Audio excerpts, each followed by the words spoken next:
Hi hello नमस्कार, मी दीपाली परत एकदा माझ्या नवीन व्हिडिओमध्ये तुम्हा सर्वांचे अगदी मनपूर्वक स्वागत आहे। आजच्या व्हिडिओमध्ये आपण अशा प्रकारच्या आटा बॅगचा यूज करणार आहोत। आजचा हा व्हिडिओ पाहिल्यानंतर तुम्ही अशा प्रकारचे पॉलिथिन नक्कीच जपून ठेवणार आहे, तर व्हिडिओला स्किप न करता पूर्ण पहा। माझे जर व्हिडिओ तुम्हाला यूजफुल वाटत असेल तर प्लीज व्हिडिओला एक लाईक नक्की करत चला। चला तर मग जास्त वेळ न घालवता वळूया आपल्या विषयाकडे। अशा प्रकारे मी या ठिकाणी आटा बॅग घेतलेली आहे, ती आपल्याला व्यवस्थित सरळ कटिंग करून घ्यायची आहे। अशा पद्धतीने मी व्यवस्थित सरळ कटिंग करून घेतलेली आहे। त्यानंतर शिलाईतून उरलेल्या या बारीक कतरणचा वापर आपण या ठिकाणी करून घेणार आहोत।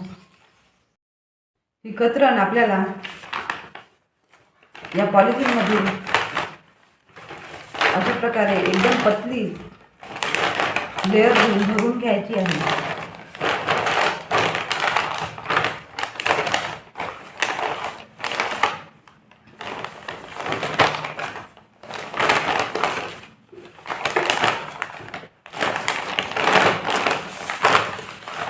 अशा प्रकारे एकदम पातळ अशी आपल्याला भरून घ्यायची आहे। खूप जास्त प्रमाणामध्ये यामध्ये कतरण अजिबात आपल्याला भरायची नाही। त्यानंतर या ठिकाणी आपण एक शिलाई देऊन ही पूर्ण पॅक करून घेणार आहोत। या ठिकाणी मी जुन्या गाऊनचे 2 पीस बॅगपेक्षा थोडे मोठे कटिंग करून घेतलेले आहे।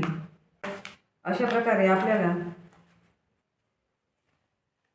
व्यवस्थित ठेवून चारी बाजूने शिलाई देऊन घ्यायची आहे। या ठिकाणी तुम्ही कुठल्याही जुन्या कपड्याचा वापर करू शकता।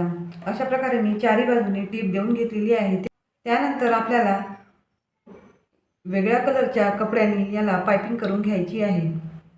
अशा प्रकारे मी रेड कलरच्या कपड्याने याला पाइपिंग करून घेणार आहे।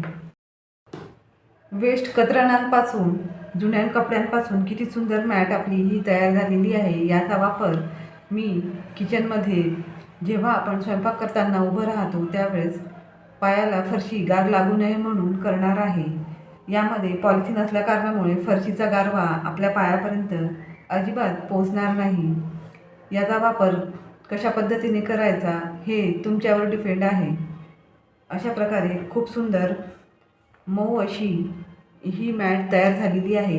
याचा वापर तुम्ही छोट्या स्टूलवर ठेवण्यासाठी सुद्धा करू शकता। आजचा हा व्हिडिओ तुम्हाला नक्कीच आवडला असेल अशी मी आशा करते। आणि हो, आवडला असेल तर जाता जाता एक लाईक नक्की करा। परत भेटूया नवीन विषयासोबत। तोपर्यंत take care, bye, thanks for watching.